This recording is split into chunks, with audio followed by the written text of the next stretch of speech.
আসসালামু আলাইকুম। আপনি কেন স্মার্ট কার্ড পান নাই জানেন? কারণ আপনার সাথে যতজন ভোটার হয়েছে প্রত্যেকেই কিন্তু স্মার্ট কার্ড পেয়েছে, অথচ আপনার স্মার্ট কার্ড আপনি পান নাই, আপনি স্মার্ট কার্ড প্রিন্ট হয় নাই। এর মূলত 4টি কারণ। প্রথম কারণ হচ্ছে আপনি যখন ভোটার হয়েছেন তখন কিন্তু আপনি এখানে স্থায়ী ঠিকানায় যেটা দেওয়া আছে ওই স্থায়ী ঠিকানায় আপনি হয়তো থানা উল্লেখ করেন নাই, কারণ আপনার স্থায়ী ঠিকানায় থানা নাই। এই না থাকার কারণে আপনি স্মার্ট কার্ড প্রিন্ট হয় নাই। কারণ আমরা স্মার্ট কার্ডে সরাসরি যথাযথ দেখি যে আপনি স্মার্ট কার্ডে বর্তমান ঠিকানা থাকে, স্থায়ী ঠিকানা আমরা কেউ গুরুত্ব দিই না, কিন্তু স্থায়ী ঠিকানা সার্ভার থাকে। ওই সার্ভারে যদি আপনি স্থায়ী ঠিকানাটা উল্লেখ না করেন অথবা স্থায়ী ঠিকানার জায়গায় যদি আপনার থানা উল্লেখ না থাকে, তাহলে আপনার স্মার্ট কার্ড কখনোই প্রিন্ট হবে না। দ্বিতীয় কারণ হচ্ছে হয়তো আপনি ফিঙ্গারপ্রিন্ট দেন নাই, কারণ অনেকেই আমরা যখন ভোটার হয়েছি তখন অনেকেই তাড়াহুড়া করি ফিঙ্গারপ্রিন্ট দিতে মনে নাই। এই ফিঙ্গারপ্রিন্ট যদি আপনার যথাযথভাবে না থাকে তাহলে আপনার স্মার্ট কার্ড কখনোই প্রিন্ট হবে না।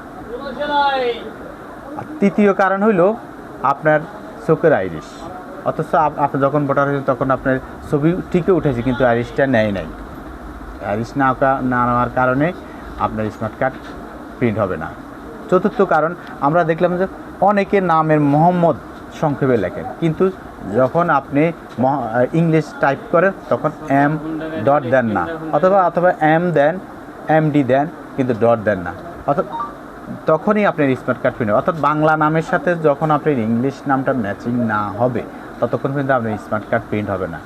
যদি এই 4টা কারণের মধ্যে আপনি একটা কারণে মিস্টেক করেন তাহলে আপনি আপনার স্মার্ট কার্ড কখনোই পাবেন না।